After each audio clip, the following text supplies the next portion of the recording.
ഇന്നത്തെ വീഡിയോയിൽ നമ്മൾ സംസാരിക്കുന്നത് ഇപ്പോൾ സോഷ്യൽ മീഡിയയിലും യൂട്യൂബിലും വളരെ വേഗത്തിൽ വൈറൽ ആകുന്ന നബാർഡ് ഭൂമി വായ്പ വീഡിയോകളെ കുറിച്ചാണ്.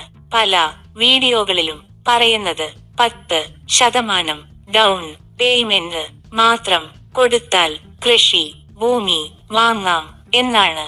ഇത് കേൾക്കുമ്പോൾ വളരെ ആകർഷകമായ ഒരു കാര്യമായി തോന്നും. പക്ഷേ ഇവിടെ ജനങ്ങൾ അറിയേണ്ട ഒരു പ്രധാന സത്യം ഉണ്ട്. നബാർഡ് എന്നത് നേരിട്ട് ജനങ്ങൾക്ക് ലോൺ നൽകുന്ന ഒരു ബാങ്ക് അല്ല. നബാർഡ് ഒരു അപ്പെക്സ് ഫിനാൻഷ്യൽ ഇൻസ്റ്റിറ്റ്യൂഷൻ ആണ്. അതായത് ഗ്രാമീണ ബാങ്കുകൾ, കോഓപ്പറേറ്റീവ് ബാങ്കുകൾ ഇവയെ സഹായിക്കാൻ വേണ്ടിയുള്ള ഒരു സ്ഥാപനം. നേരിട്ട് ഒരു സാധാരണ പൗരന് നബാർഡ് ഓഫീസിൽ പോയി ലോൺ എടുക്കാൻ പറ്റില്ല. അപ്പോൾ ഈ വീഡിയോകളിൽ പറയുന്ന ഭൂമി വായ്പ എന്താണ്? പല സാഹചര്യങ്ങളിലും ഇത് നബാർഡ് റീഫൈനാൻസ് ഉപയോഗിച്ച് ബാങ്കുകൾ നൽകുന്ന കൃഷി വായ്പകളാണ്. അത് എല്ലാവർക്കും ലഭിക്കുന്ന ഒരു ജനറൽ സ്കീം അല്ല. കർഷകർ അഥവാ കൃഷിയുമായി ബന്ധമുള്ള വ്യക്തികൾ ബാങ്കിന്റെ യോഗ്യത നിബന്ധനകൾ പാലിച്ചാൽ മാത്രമേ ഇത്തരം വായ്പകൾ ലഭിക്കൂ. ഇവിടെ ഒരു വലിയ അപകടം എന്താണ് എന്നാൽ ചില വീഡിയോകളിൽ ലിങ്കുകൾ കൊടുത്ത് വാട്സാപ്പ് ഗ്രൂപ്പിൽ ചേർക്കും. അവിടെ നേരിട്ട് ബാങ്ക് അല്ല, ഇടനിലക്കാർ ആണ് സംസാരിക്കുന്നത്. അവരുടെ സേവനത്തിന് ഫീസ്, കമ്മീഷൻ ഇതെല്ലാം വാങ്ങുന്ന സാഹചര്യങ്ങൾ ഉണ്ട്. നബാർഡ് എന്ന പേര് ഉപയോഗിച്ചാൽ ജനങ്ങൾക്ക് വിശ്വാസം കൂടും. അതാണ് ഇത്തരം വീഡിയോകൾ വേഗത്തിൽ വൈറൽ ആകാൻ കാരണം. പക്ഷേ നിങ്ങൾ ഒന്ന് ഓർക്കണം, സർക്കാർ വായ്പകൾ ഒരിക്കലും യൂട്യൂബ് ലിങ്ക് വഴിയോ വാട്സാപ്പ് ഗ്രൂപ്പ് വഴിയോ അപേക്ഷിക്കേണ്ട കാര്യങ്ങൾ അല്ല.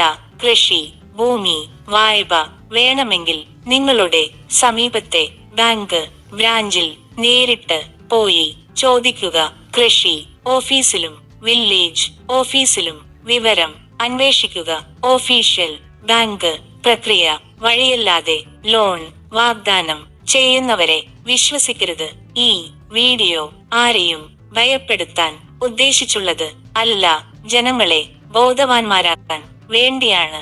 നബാർഡ് പദ്ധതികൾ ഉണ്ട് എന്നത് സത്യം ആണ്. പക്ഷേ അവ എല്ലാവർക്കും ഒരേ രീതിയിൽ ലഭിക്കുന്ന സ്കീമുകൾ അല്ല. അതുകൊണ്ട് 10% ഡൗൺ പേയ്മെന്റ് മാത്രം കൊടുത്താൽ ഭൂമി വാങ്ങാം എന്ന വാചകം കേട്ട് തെറ്റായ തീരുമാനം എടുക്കരുത്. അടുത്ത വീഡിയോകളിൽ നമ്മൾ കൃഷി വായ്പകൾ ബാങ്ക് വഴി എങ്ങനെ ശരിയായി അപേക്ഷിക്കാം, എന്തെല്ലാം ഡോക്യുമെന്റുകൾ വേണം, ആർക്കെല്ലാം യോഗ്യത ഉണ്ട് എന്നിവ വിശദമായി ചർച്ച ചെയ്യും.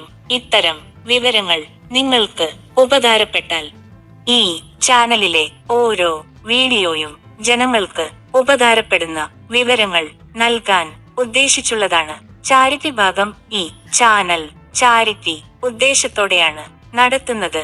ഈ വീഡിയോ നിങ്ങൾക്ക് ഉപകാരപ്പെട്ടതായി തോന്നിയാൽ ഒരു ചെറിയ സപ്പോർട്ട് നൽകി ചാനലിനെ മുന്നോട്ട് നയിക്കാൻ സഹായിക്കൂ. കാരുണ്യ ഫിനാൻസ് മീഡിയ ഇഷ്ടമായാൽ ചാനൽ സബ്സ്ക്രൈബ് ചെയ്യാനും വീഡിയോ ഷെയർ ചെയ്യാനും മറക്കരുത്.